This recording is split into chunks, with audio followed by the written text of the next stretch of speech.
dan setiap isi hati kami bermakna bagimu. Kami mengaku Tuhan, tidak seperti nyanyian kami yang memuji dan memuliakan Engkau. Hidup kami acap kali bertentangan dengan semua itu. Kami mengaku bahwa kami dianugerahi banyak, tetapi kami menggunakan sedikit.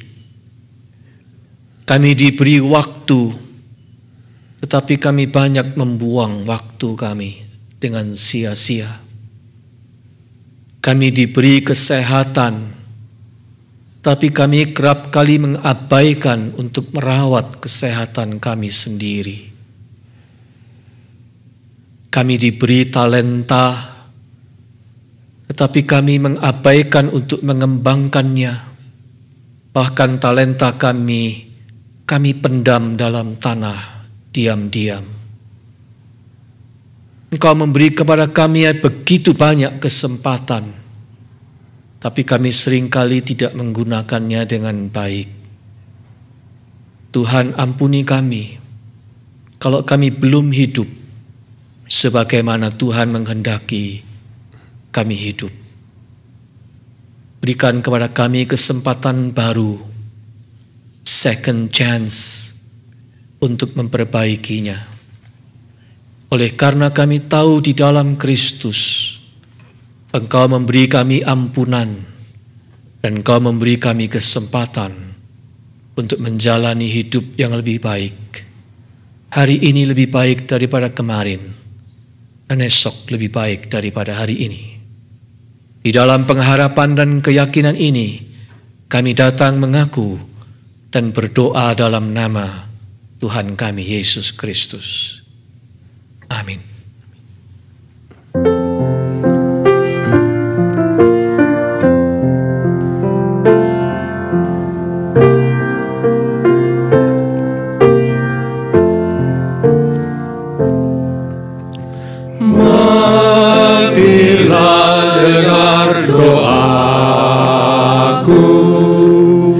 Yesus menebus, orang lain kau hampiri, jangan jalan terus.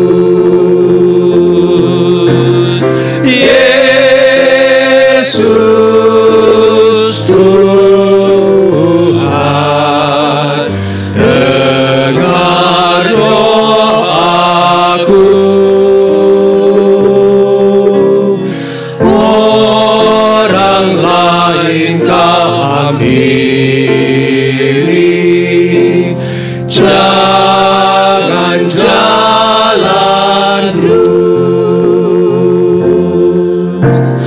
Di hadapan tata rahmat, aku menyembah, tunduk dalam penyesalan. Tuhan tolonglah. Yesus Tuhan, dengar doaku. Orang lain kau hampiri, jangan jalan terus.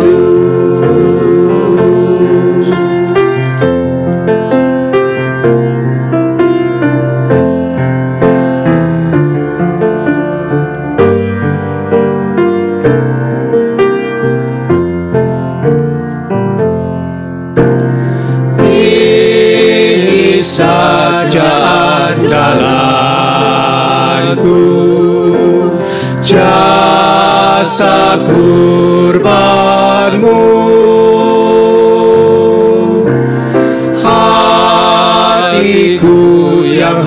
hancur lulu, buatlah sembuh.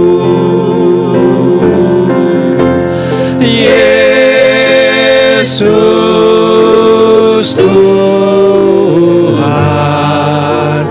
dengar doaku. Orang lain kau hampiri, jangan jalan terus.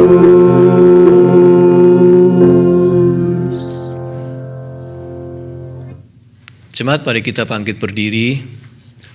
Warta anugerah ini kita sambut sekaligus sebagai sebuah tekad untuk hidup baru. Kita dengarkan perkataan Tuhan Yesus dari Matius pasal 10 ayat 7 dan 8. Pergilah dan beritakanlah kerajaan sorga sudah dekat. Sembuhkanlah orang sakit, bangkitkanlah orang mati, tahirkanlah orang kusta, usirlah setan-setan. Kamu telah memperolehnya dengan cuma-cuma, karena itu berikanlah pula dengan cuma-cuma. Kemudian kita bersama-sama akan membaca Roma pasal yang ke-15 ayat 1 dan 2 yang berbunyi demikian. Kita yang kuat wajib menanggung kelemahan orang yang tidak kuat, dan jangan kita mencari kesenangan kita sendiri. Setiap orang di antara kita harus mencari kesenangan sesama kita demi kebaikannya untuk membangunnya.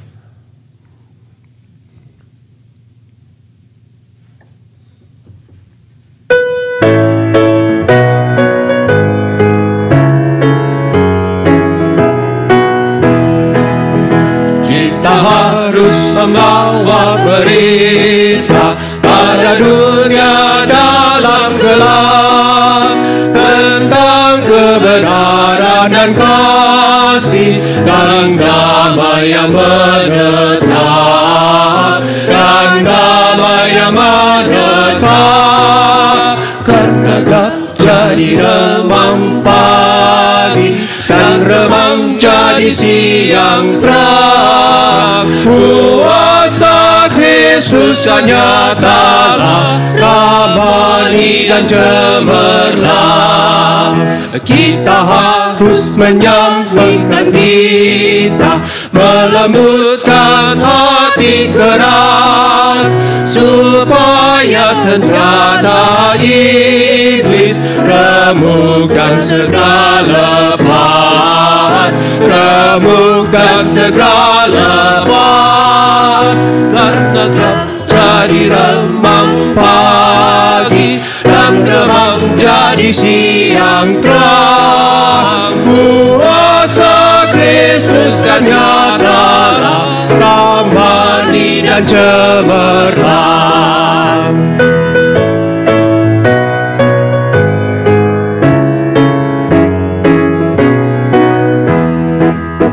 Kita harus bersaksi di dunia tentang kuasa darah kudus. Semoga yang masih sangsi terima sang penebus, terima sang penebus. Karena gelap jadi remang pagi, dan remang jadi siang terang. Kuasa Kristus nyatalah, ramani dan cemerlang.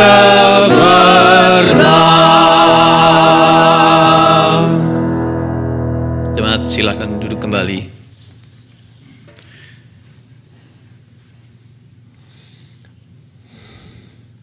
Kita yakin Tuhan mendengarkan suara kita, baik dalam rupa doa maupun nyanyian kita. Sekarang tiba waktunya Tuhan yang mendengarkan, Tuhan yang memperdengarkan suaranya kepada kita. Oleh karena itu mari kita menyiapkan hati untuk mendengarnya dan berdoa memohon pertolongan Roh Kudus.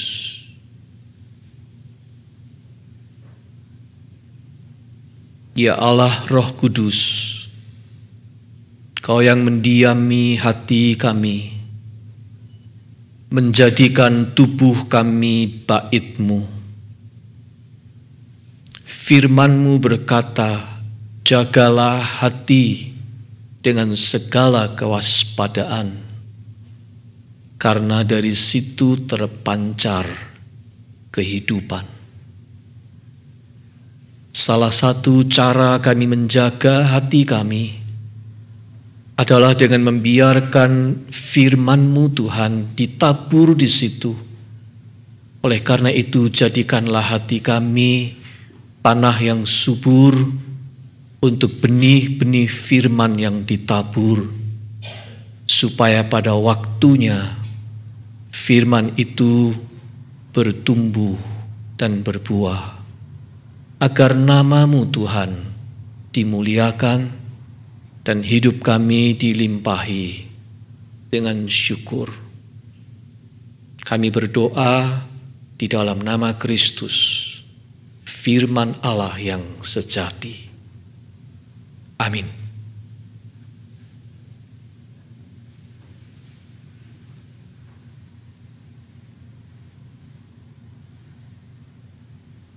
Saudara, kita sampai pada minggu yang terakhir dalam bulan Juni dengan tema From the Inside Out. Kita memasuki tema terakhir yang berdasarkan pembacaan kitab suci dari surat 2 Korintus 8 ayat 7 hingga 15. Saya undang jemaat untuk berdiri selama pembacaan kitab suci ini. Maka sekarang, sama seperti kamu kaya dalam segala sesuatu, dalam iman, dalam perkataan, dalam pengetahuan, dalam kesungguhan untuk membantu, dan dalam kasih-Mu terhadap kami, demikian juga hendaknya kamu kaya dalam pelayanan kasih ini. Aku mengatakan hal itu bukan sebagai perintah, melainkan dengan menunjukkan usaha orang-orang lain untuk membantu. Aku mau menguji keikhlasan kasih kamu, karena kamu telah mengenal kasih karunia Tuhan kita Yesus Kristus, bahwa Ia yang oleh karena kamu menjadi miskin sekalipun Ia kaya, supaya kamu menjadi kaya oleh karena kemiskinannya. Inilah pendapatku tentang hal itu, yang mungkin berfaedah bagimu. Memang sudah sejak tahun yang lalu kamu mulai melaksanakannya dan mengambil keputusan untuk menyelesaikannya juga. Maka sekarang selesaikan jugalah pelaksanaannya itu. Hendaklah pelaksanaannya sepadan dengan kerelaanmu, dan lakukanlah itu dengan apa yang ada padamu. Sebab jika kamu rela untuk memberi, maka pemberianmu akan diterima. Kalau pemberianmu itu berdasarkan apa yang ada padamu, bukan berdasarkan apa yang tidak ada padamu. Sebab kamu dibebani bukanlah supaya orang-orang lain mendapat keringanan, tetapi supaya ada keseimbangan. Maka hendaklah sekarang ini kelebihan kamu mencukupkan kekurangan mereka, agar kelebihan mereka kemudian mencukupkan kekurangan kamu, supaya ada keseimbangan. Seperti ada tertulis, orang yang mengumpulkan banyak tidak berlebihan, dan orang yang mengumpulkan sedikit tidak kekurangan. Demikianlah pembacaan Alkitab firman Allah. Berbahagialah kita yang mendengar dan memeliharanya. Haleluya.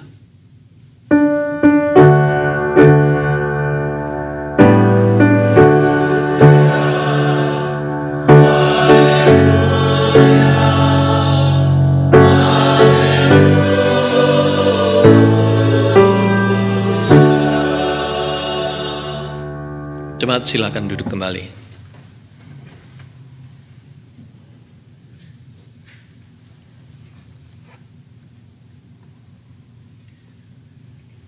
Saudara sekalian, setiap hari Minggu kita membuka ibadah kita dengan votum. Bunyinya, pertolongan kita adalah dalam nama Tuhan yang menjadikan langit dan bumi. Itu ucapan votum yang dikutip dari Mazmur 124 ayat 8 sebenarnya.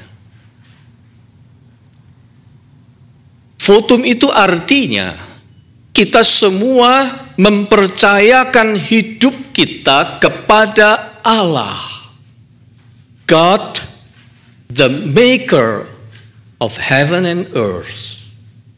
Tuhan yang menciptakan alam semesta ini.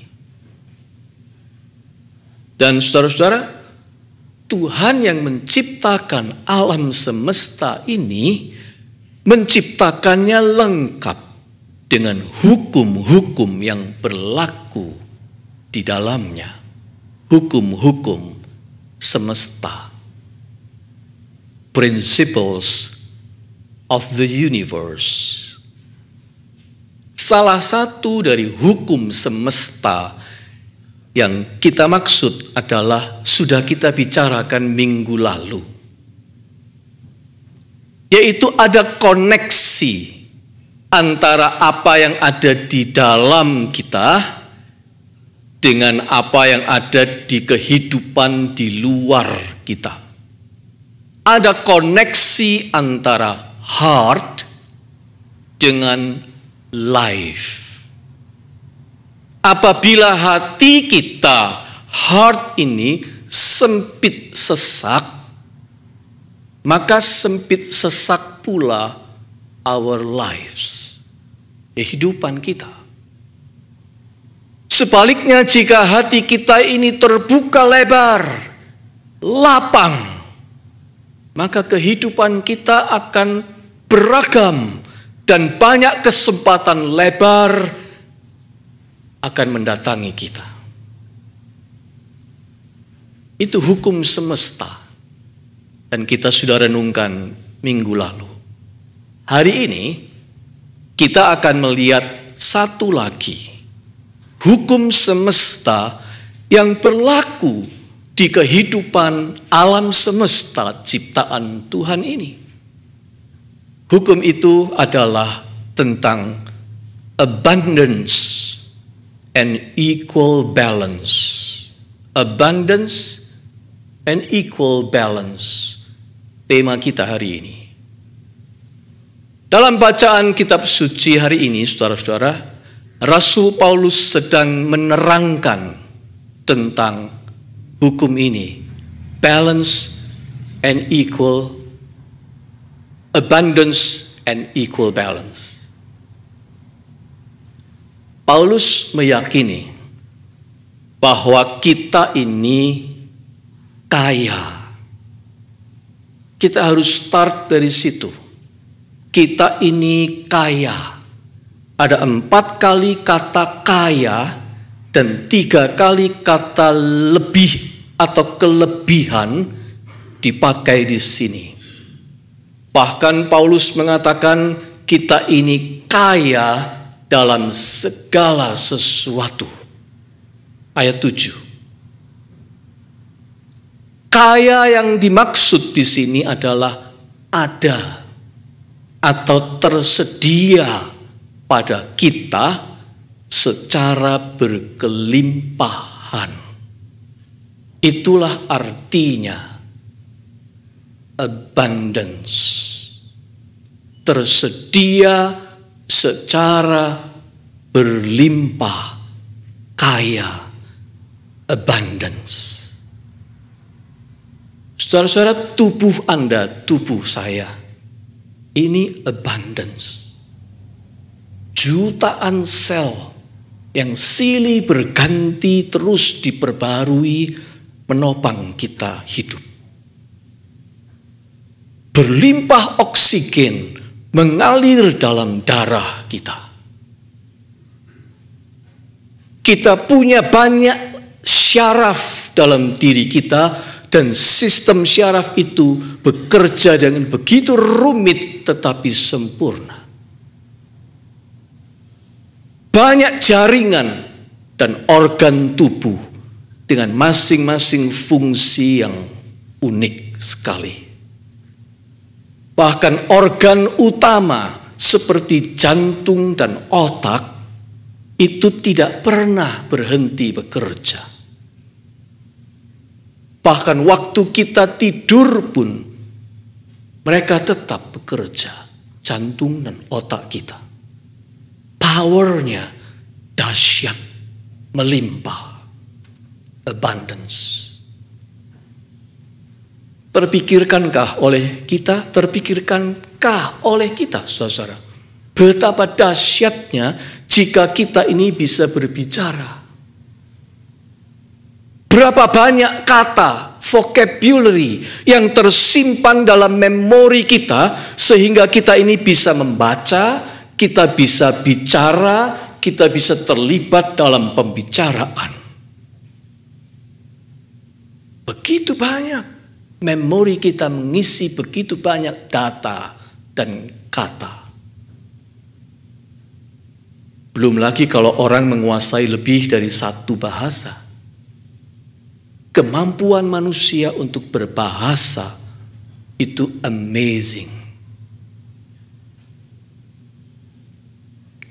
Pada kita ada abundance. Tapi di kehidupan ini juga tersedia yang sama, sebuah kelimpahan. Yang kelihatannya simple, sebenarnya kaya sekali. Sebab Tuhan yang menciptakannya maha kaya. Saudara-saudara, contoh. Hanya ada 7 nada dasar. Do, re, mi, fa, sol, la, si, do. Kalau naik tambah 1. Tapi sebenarnya hanya 7. Do, re, mi, fa, sol, la, si. Tapi itu bisa ditinggikan, bisa direndahkan, bisa dimiringkan setengah, bisa digabung-gabung, disusun-susun menjadi lagu. Saya tanya, ada berapa banyak lagu yang diciptakan dari 7 nada dasar itu di dunia? Berapa banyak lagu? Tidak terhitung. Berlimpah. Setiap bangsa, setiap suku bangsa, setiap budaya punya keunikan dalam menciptakan lagunya masing-masing, bukan? Kalau Anda mendengar nada lagu, Anda tahu, oh ini model dari mana, suku bangsa mana kira-kira lagu ini. Berapa banyak lagu diciptakan dari 7 nada dasar itu? Begitu banyak, tak terhitung. Dan selalu muncul lagu yang baru. Abundance. Aslinya cuma 7 nada. Itu nada. Contoh warna. Warna itu berapa banyak? Warna dasar 3. Merah, biru, kuning. Tapi dari ketiganya itu, kalau dicampur-campur, dipadu-padu, muncul berapa banyak warna? Tidak terhitung juga, berlimpah. Anda mau beli cat di toko, mau beli warna white, putih saja, white itu macam-macam namanya. White yang mana? Anda bisa pilih sampai Anda puyeng, sampai bingung, sampai tidak tahu yang mana yang mesti dipilih. Itu baru putih. Anda mau pilih hijau, hijau itu begitu banyak jenis gradasinya, namanya, macamnya. Padahal warna itu sumbernya dari merah, kuning, dan biru. Tetapi dunia kita ini penuh dengan warna yang begitu ragam macam. Sebab apa? Sebab hidup ini berisi abundance. Saudara-saudara, hidup ini penuh dengan abundance. Mengapa begitu? Jawabannya karena penciptanya, Tuhan yang maha kaya. Dia berlimpah kasih karunia. Di ayat 9 Paulus berkata, karena kamu telah mengenal kasih karunia Tuhan kita Yesus Kristus, bahwa Ia yang oleh karena kamu menjadi miskin sekalipun Ia kaya, supaya kamu menjadi kaya oleh karena kemiskinannya. Kristus itu terlihat miskin bersahaja, tetapi sesungguhnya Dia berlimpah dalam anugerah. Dia itu graceful God. Anugerah yang mengalir dari Tuhan itu mengalir tidak pernah berhenti dan tidak terduga, mengalir melalui berbagai macam cara. Anugerah Tuhan itu selalu baru setiap pagi, kata firman Tuhan. Mengapa? Karena saking kayanya, abundance. Jadi sebenarnya di dunia ini tidak ada yang kecil, tidak ada yang sedikit, tidak ada kata kurang atau miskin. Semua resources berlimpah. Yang kecil adalah kesadaran kita. Yang sedikit, yang kurang adalah rasa syukurnya manusia. Hidup ini abundance. Kita mengalami abundance. Tapi yang kurang satu-satunya cuma rasa syukur dan kesadaran kita.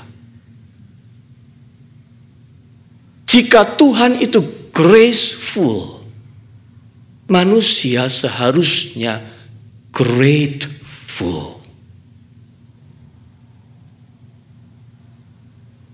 Tapi disitulah problemnya. Manusia itu kurang bersyukur.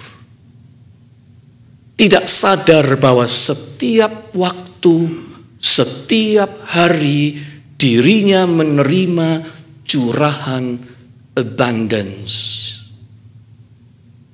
Kita ada seperti sekarang, saudara-saudara, oleh karena kita ditopang oleh berlimpah banyak perkara, banyak orang yang Tuhan pakai.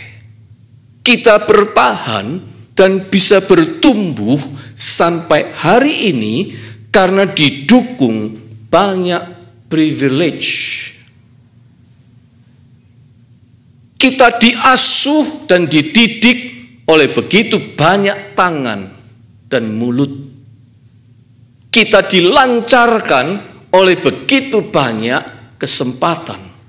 Kita disupport oleh begitu banyak kemudahan. Kita diuntungkan oleh begitu banyak keputusan yang orang lain buat. Kita dipintarkan, dimatangkan oleh banyak tantangan hidup. Kita dimaafkan oleh banyak kesabaran orang lain. Kita ditopang oleh peran serta begitu banyak orang, baik secara langsung maupun tidak. Bahkan setiap butir nasi yang masuk ke mulut kita itu relate dengan mata rantai kontribusi begitu banyak orang. Bayangkan itu. Tiap butir nasi yang kita makan itu mata rantai kontribusinya begitu banyak orang sebelum sampai ke mulut kita.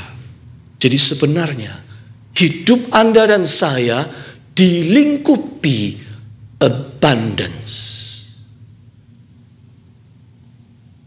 Tapi sekali lagi, yang kurang dari kita adalah kesadaran. Selanjutnya karena kita tidak sadar, maka kita tidak bersyukur. Sebaliknya, kita sering berangkat dari merasa kurang. Always kurang. Lalu orang suka berebut karena takut tidak dapat.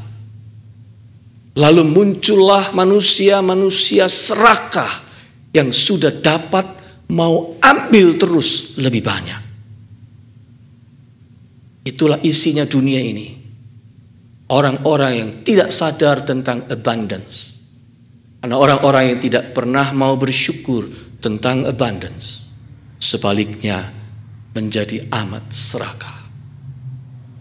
Itulah sebabnya Paulus dengan sengaja melatih jemaat Kristen untuk bersyukur dan memberi.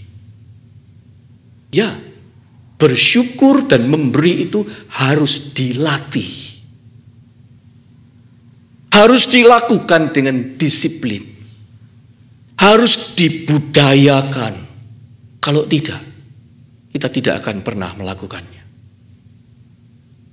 Oleh karena itu Paulus mengkoordinir pengumpulan persembahan syukur dari hari Minggu ke hari Minggu dari jemaat-jemaat di seluruh provinsi Akhaya dan Makedonia pada waktu itu, termasuk jemaat Korintus. Selama setahun itu dikumpulkan terus, dikumpulkan bersama-sama sampai tiba waktunya nanti yang dikumpulkan di dalam syukur itu di-share kepada jemaat Yerusalem yang sedang membutuhkan. Itu tujuan Paulus.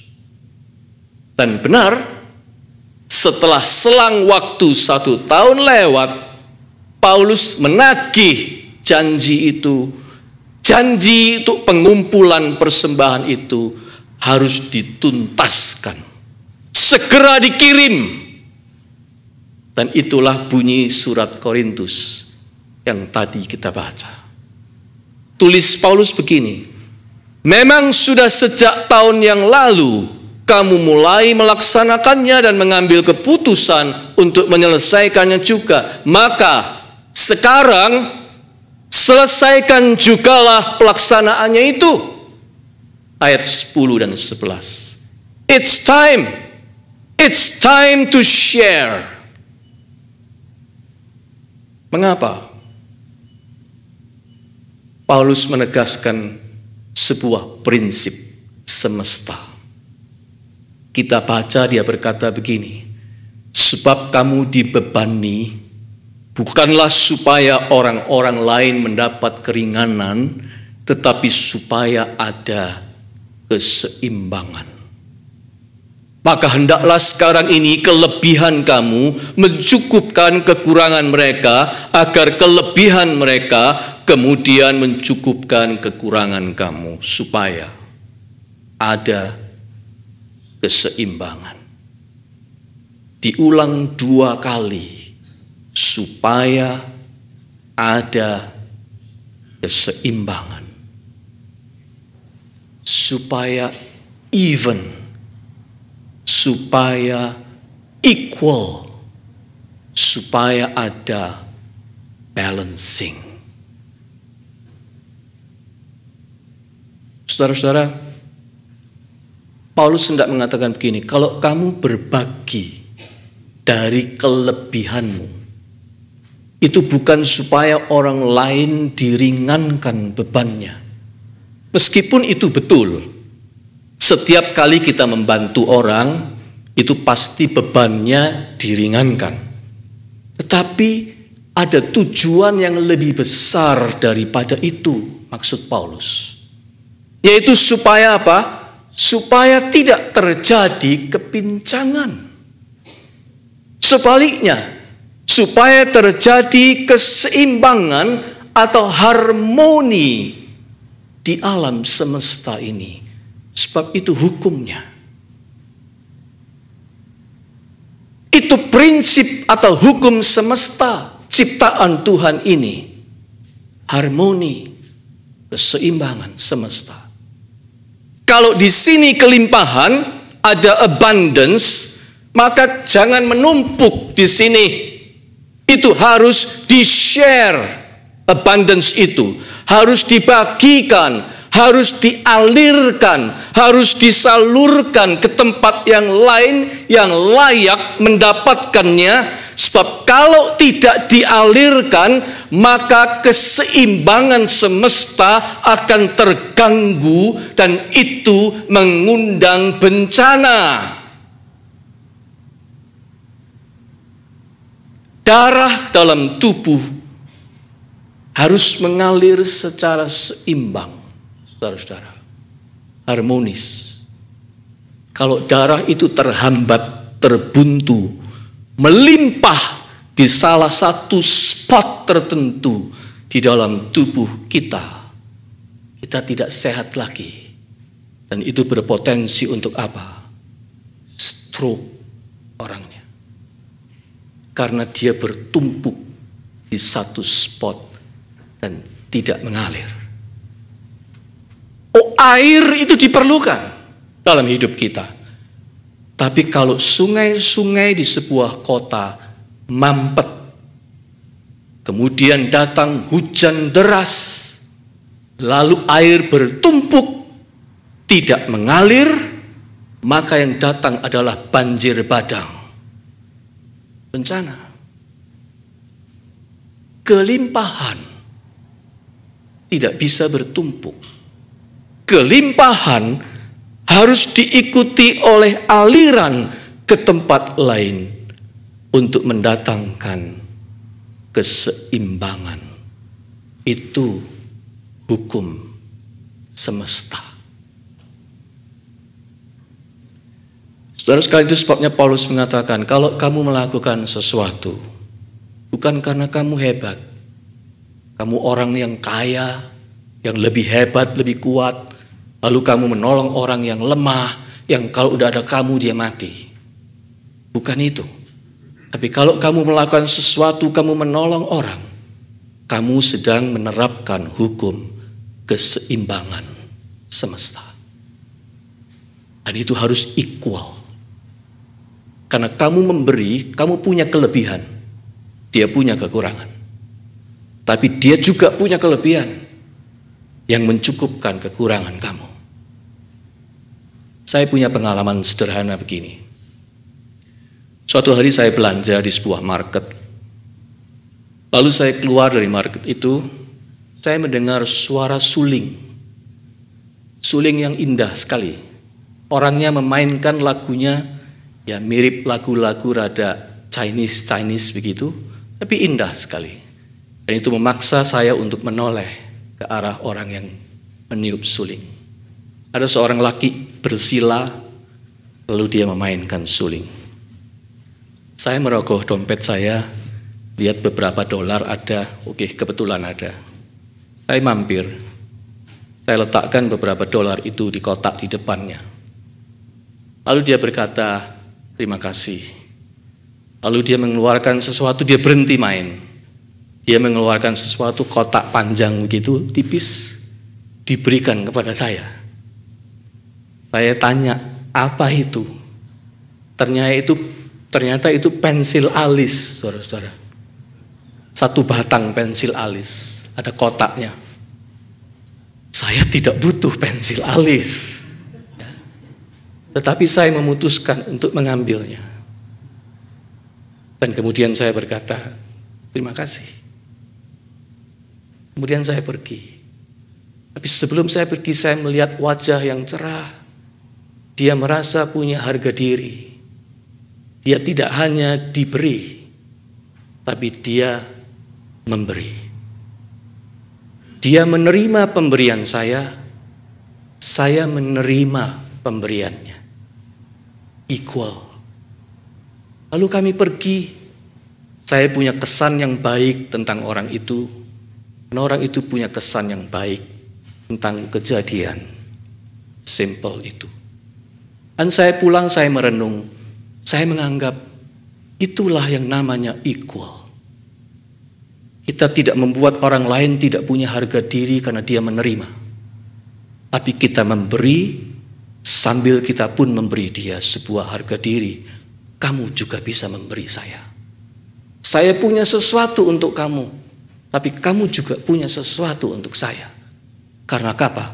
Karena kita hidup di dunia di mana ada hukum keseimbangan, harmoni yang harusnya berlaku dalam dunia ini. Saudara sekalian, membagikan abundance itu penting. Oh, abundance itu tidak selalu uang, tidak selalu Anda harus punya kekayaan yang luar biasa. Paulus mengatakan apa saja yang ada pada kita itu abundance. Anda punya pengetahuan, abundance. Anda punya perkataan-perkataan yang positif, itu abundance. Kenapa tidak diberikan kepada orang lain? Anda punya uang receh yang Anda bisa berikan untuk orang yang menganggap itu sebagai sesuatu yang berharga, itu adalah abundance yang Anda punya. Membagikannya itu menciptakan balancing. Ada sebuah cerita aneh. Ada seorang pengacara kaya raya, bilioner. Dia sedang berkonsultasi dengan Dave Ramsey. Saya dapat cerita ini dari istri saya. Dave Ramsey itu penasehat keuangan ternama di Amerika. Masalahnya adalah orang ini setelah menjadi kaya, dia tidak bisa spend money dengan wajar. Pikirannya selalu masih dikuasai oleh kemelaratan ekstrim yang dia alami sejak kecil. Ketakutannya akan kemiskinan itu membuat dirinya tidak pernah oke, tidak pernah lega ketika dia spend money, termasuk untuk keluarganya. Jadi waktu dia berlibur dengan keluarga, dia resah. Karena dia merasa dia tidak bekerja. Dia tidak menghasilkan uang, tetapi spend money untuk berlibur dengan keluarganya. Waktu dia belanja, dia merasa sedang memboroskan uang. Dia hanya tahu mengumpulkan, tetapi dia tidak bisa menggunakan dan menyalurkan.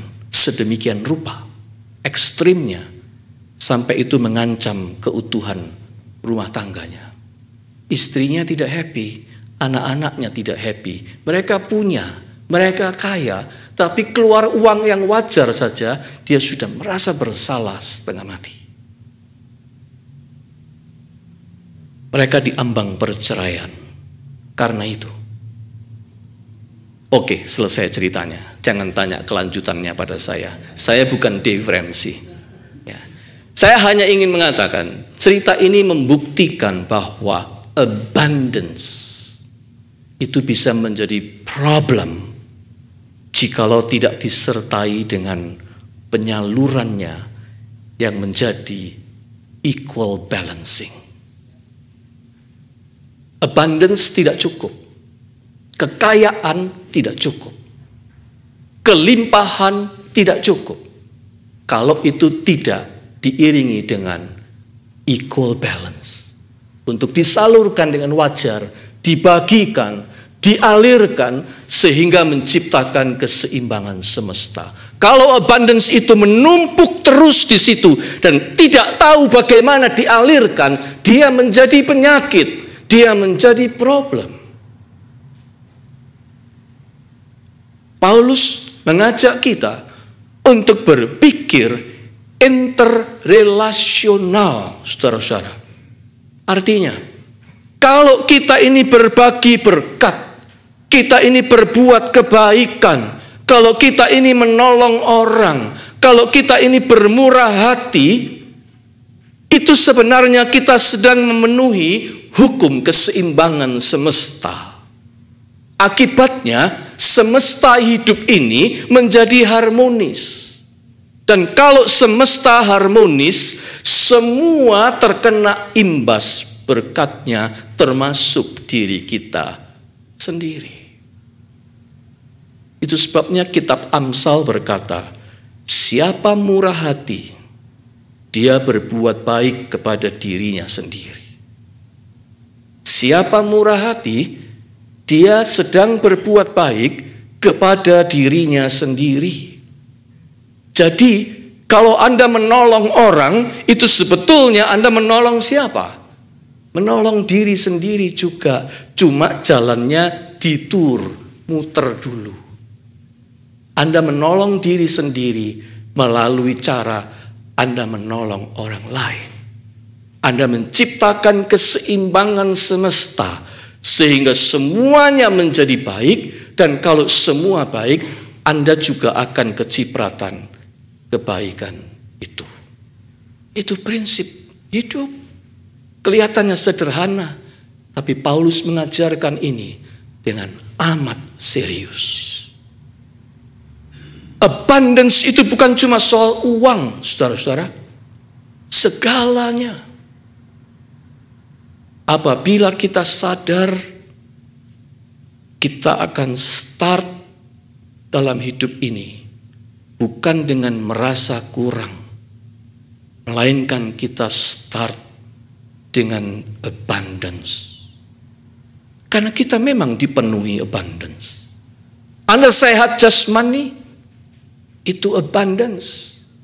Anda bisa duduk di sini, otak Anda bekerja, Anda bisa bernafas, Anda bisa bernyanyi, Anda bisa tersenyum, itu abundance. Anda pandai bicara, oh itu abundance. Anda cerdas otak, itu abundance. Anda punya kesempatan bisa sekolah dengan baik, itu abundance. Anda punya waktu, apalagi yang sudah pensiun, Anda punya waktu, itu abundance. Anda punya talenta, entah itu talenta musical, vokal, atau Anda handy, Anda linguistic person, Anda mechanical, orang yang punya kemampuan financial, semua itu abundance. Anda punya cinta, itu abundance. Hati Anda lapang, itu abundance. Anda bisa bersuka cita, Anda masih bisa tersenyum dan tertawa lebar, itu abundance. Anda cakap bersosialisasi, itu abundance. Oleh karena itu, syukurilah. Syukurilah abundance itu. Dan sesudah itu jangan biarkan abundance itu bertumpuk hanya pada diri Anda sendiri. Salurkanlah. Bagikanlah. Sebarkanlah. Alirkanlah kepada keluargamu, sahabatmu, sesamamu, community. Supaya apa? Supaya terjadi keseimbangan, equal balance. Supaya apa? Supaya di sini cukup, di sana cukup, di sini puas, di sana puas. Ada win-win pattern. Itulah yang dikehendaki Tuhan di dalam hidup kita. Ingat, abundance selamanya harus diikuti dengan equal balance. Tuhan sudah menciptakannya begitu. Itulah hukumnya, prinsip semesta. Tinggal kita mengikutinya. Bukan? Amin.